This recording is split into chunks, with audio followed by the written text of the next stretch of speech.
Bonjour à toutes, bonjour à tous pour notre petit point quotidien avec notamment aujourd'hui, bonjour Olivier, un Bonjour focus Patrick. sur la question des masques. Je vais y revenir. En préalable, une information générale intéressante, c'est que les maires vont devenir un point d'appui prioritaire pour les autorités dans le cadre de la stratégie de déconfinement dont on attend les détails. Il y a quelques éléments qui commencent à arriver, mais on n'a pas tout encore aujourd'hui. Donc voilà, Non. pour l'instant, on ne peut pas vous donner plus d'informations, mais on travaille de notre côté avec les informations dont on dispose. En tout état de cause, je pense que c'est une très très bonne nouvelle qu'il y ait cet appui, enfin ce choix de s'appuyer sur le plus local et le plus proche, à savoir les maires. À ce titre-là, je vous rappelle que quand Terville a lancé son projet de Covid, de centre Covid à Terville, Absolument. où après il y a eu une espèce de course pour savoir qui avait eu l'idée, pas l'idée, que je trouve ridicule et surtout profondément indécente. Je n'ai fait que adopter la position qui avait été la nôtre depuis le début, qui était de s'inscrire dans le schéma des autorités. Or, les autorités n'ont pas souhaité, pour ce qui est de la Moselle, que ce type de centre soit ouvert. Voilà, c'est aussi simple que ça. Plus tard, je reviendrai quand ce sera le moment, c'est-à-dire quand on sera sorti de cette situation, sur le détail de ce qui s'est passé. Vous verrez, c'est extrêmement intéressant, édifiant et inquiétant, par certains côtés. Alors, s'agissant des masques, une première remarque, Olivier, on n'a jamais cherché, et on ne le fera pas, à faire de la com politique sur un sujet comme celui-là. Là, à nouveau, je vois quelques élus, rares, mais qui saisissent cette occasion pour être en permanence dans les médias. Voilà. Je trouve ça à nouveau profondément indécent. Enfin, chacun fait comme il veut avec sa conscience et avec la santé d'autrui, quoi. Pour ce qui nous concerne, on a commencé à rechercher des masques par toutes les filières possibles et imaginables, Mm. et vous savez qu'on est très imaginatif, il y a 6 semaines, avec des succès et des échecs. Hein, échecs notamment liés à la situation chinoise, dont on a perçu très très vite les évolutions et les difficultés. Donc on a toujours été extrêmement prudent dans nos commandes, vérifier, etc. Il n'était pas question d'engager votre argent de manière inconsidérée ou d'avoir des produits de mauvaise qualité. En tout état de cause, et on n'a pas fait la publicité dans le journal, dès les premiers jours, on a été en mesure, grâce à, je l'ai déjà dit, à la société OGIAS qui a été généreuse, puisque ça s'est passé comme ça, de pallier aux plus urgents, notamment EHPAD, foyer des personnes âgées et autres. Donc merci à M. Bider qui nous a sacrément bien dépanné avec un certain nombre de milliers de masques dès le début de la situation. Ultérieurement, donc, on a continué à passer différentes commandes. L'une d'entre elles est arrivée aujourd'hui. Oui, alors, On attend une réception dans les jours à venir. Donc, on va vous faire un point complet sur les commandes que l'on a passées, sachant que notre objectif, évidemment, c'est de servir toute la population de Terville, dans le cadre notamment du déconfinement qui se profile, mais aussi, le cas échéant, de pouvoir, si nous sommes plus chanceux que d'autres ou plus habiles, de pouvoir aider nos voisins, communes ou d'autres établissements publics qui en auraient besoin. Là, je vous le dis parce que vous verrez qu'on a une quantité de produits en commande qui est assez importante. En même temps, il vaut mieux être prévoyant puisqu'on a peu de visibilité sur l'évolution in fine de la situation dans les mois à venir si l'on suit les interventions des différents spécialistes ou scientifiques qui ont des avis parfois divergents d'ailleurs sur cette question.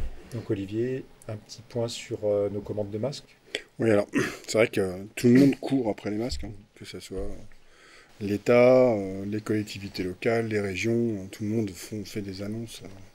Mais c'est vrai qu'il y a une grosse difficulté à les acquérir. Donc notre stratégie a été de ne pas mettre tous les œufs dans le même panier et d'élargir nos fournisseurs, notre nombre de fournisseurs. Donc à l'heure actuelle, on a commandé 87 000 masques. 2 000 seulement sont arrivés, pour te donner un état des lieux. La semaine prochaine, on devrait, parce que le nombre de fois où on nous a dit c'est demain que ça arrive, Donc la semaine prochaine, on devrait recevoir 20 000 masques. 20 000 masques chirurgicaux. D'accord. Ensuite, on a passé une commande groupée avec l'agglomération pour des masques en tissu réutilisables. On a reçu des dates qui sont les suivantes, à savoir une première livraison, une partie de la livraison, on en a commandé 10 000 à l'agglo, hein, une première partie le 11 mai, et la deuxième partie le 18 mai. Donc c'est pas optimal vu les dates qui concernent du confinement, mais enfin en tout cas ça a le mérite d'exister. Et par contre, on a passé également une grosse commande à travers l'Association des maires de France, 50 000 masques. Donc là, le jour où on reçoit cette commande, on va pouvoir organiser, là du coup, une distribution massive et organisée. Alors, à travers l'ensemble de la commune. Deux petites informations complémentaires par rapport à ce que dit Olivier. D'une part, merci à Madame le préfet de région qui a, comme je vous le disais dans une vidéo il y a quelques jours, réuni l'ensemble des entreprises du Grand Est qui s'était engagé dans la fabrication de masques. Je pense que son rôle, le rôle de l'État, était véritablement déterminant. Et vous voyez, la préfecture de région n'a pas du tout communiqué sur son travail, qui est pourtant remarquable. Donc, une fois n'est pas coutume, je remercie les services de l'État. Et je vous rappelle une information qui était intéressante, qui est ressortie de ce travail de la préfecture de région. C'est qu'au niveau du Grand Est, a priori, donc il faut 7 millions de masques. Alors, rentrons pas dans le détail de tes petits bleus masques, mais 7 millions de masques par semaine dans le Grand Est, simplement pour couvrir les besoins des personnes exposées, donc milieu hospitalier, maisons de retraite et autres. Donc ça fixe quand même une idée de la barrière qu'il faut atteindre si on doit durablement viser l'utilisation de masques. Une deuxième information à ce propos qui m'échappe maintenant, donc ça va me revenir, je te redonne la parole. C'est peut-être le coût des masques qui a littéralement explosé depuis le début de la... Oui, on a été quand même très très prudent, on n'a pas voulu acheter à n'importe quel prix non plus, parce qu'il y a eu vraiment des arnaques et toutes sortes de choses qui se sont passées. On a tout vu. Vous avez vu ça de toute façon dans la presse. Non, la deuxième remarque que je voulais faire, c'est le travail qu'on a commencé à faire, c'est qu'on réfléchit pour être prêt là, dans les jours à venir à comment on va les distribuer aux Tervillois. Oui. Alors, de quelle manière, combien, comment on va répertorier nos distributions, etc., etc. Alors évidemment, il s'agit d'être efficace, juste et prudent. Voilà. Ouais, et adapté parce que, évidemment, si les écoles devaient s'ouvrir avec un nombre conséquent d'enfants, ça serait des lieux de forte consommation de masques. Donc voilà, j'ai une autre information que j'ai eue ce matin par l'intermédiaire d'une buraliste qui nous expliquait que le ministère avait lancé une opération qui allait engager les buralistes à vendre des masques en tissu, donc réutilisables, à compter de la fin du mois d'avril. Donc je pense que ça sera un autre biais. Nous, notre démarche, c'est pas une démarche de commerçant, c'est une démarche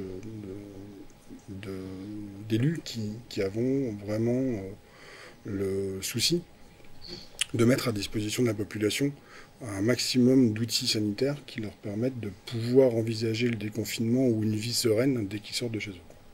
Voilà. Donc nous, on fait pas.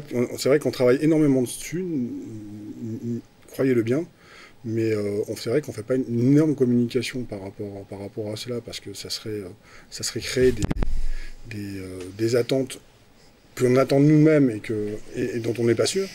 Mais on préfère vraiment revenir vers vous quand on aura quelque chose de concret, c'est-à-dire en gros quand les masques seront arrivés.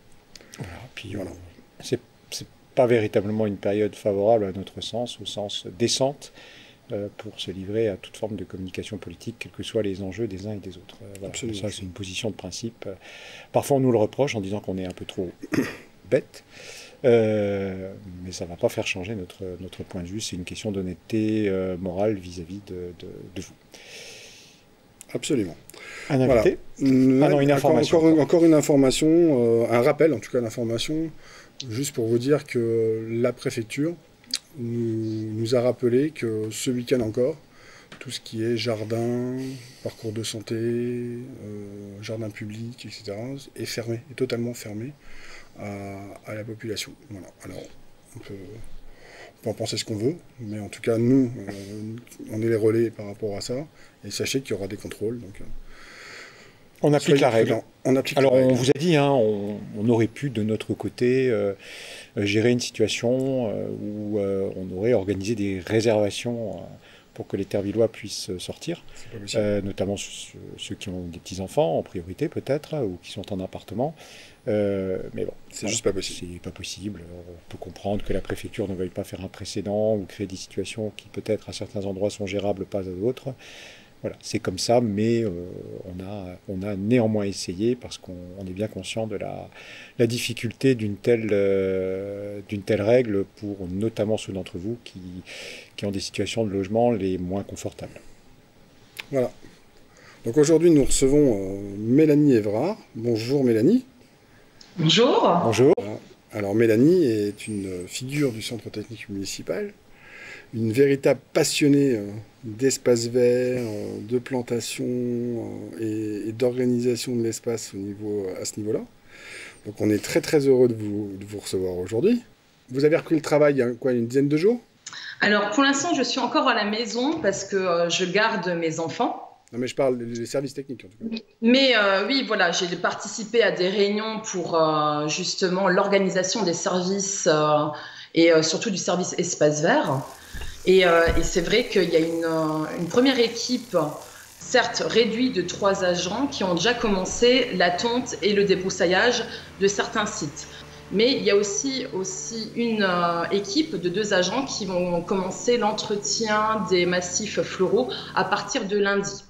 D'accord, et ensuite il y aura des plantations florales sur les grands axes. D'ici peut-être 2 ou 3 semaines, ils vont continuer à préparer les massifs pour qu'ils soient plantés après les Saintes Glaces en massifs de plantes annuelles. Donc il y aura quand même de beaux massifs pour la saison 2020.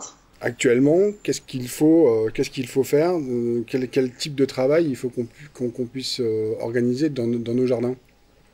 Alors, concernant les jardins d'agrément, donc les massifs, on peut nettoyer, désherber, couper les inflorescences séchées, les chaumes, voilà, nettoyer les vivaces, les graminées, les choses comme ça. Et pour tout ce qui est jardin potager, alors même s'il fait beau, il faut quand même attendre encore quelques semaines que les Saintes Glaces soient passées pour justement planter des plantes potagères qui craignent le gel. Donc tout ce qui est tomates, salades et des choses comme ça, il faut attendre encore un petit peu. Parce que c'est vrai qu'on a tendance à avoir envie de planter vite parce qu'il fait beau, il fait chaud, mais voilà, il peut encore geler le matin et ça serait dommage de perdre nos plantes potagères comme ça. On peut quand même planter des choses, hein. Donc tout ce qui est oignons, carottes, radis, on peut quand même planter sans problème. Et on peut aussi planter les pommes de terre. Le temps qu'elles sortiront, les gelées seront passées, je pense, oui. Donc les Saintes Glaces, je viens de regarder, du 11 au 13 mai. Du 11 au 13 mai, oui. Donc en gros, à partir du 15 mai, c'est feu à volonté.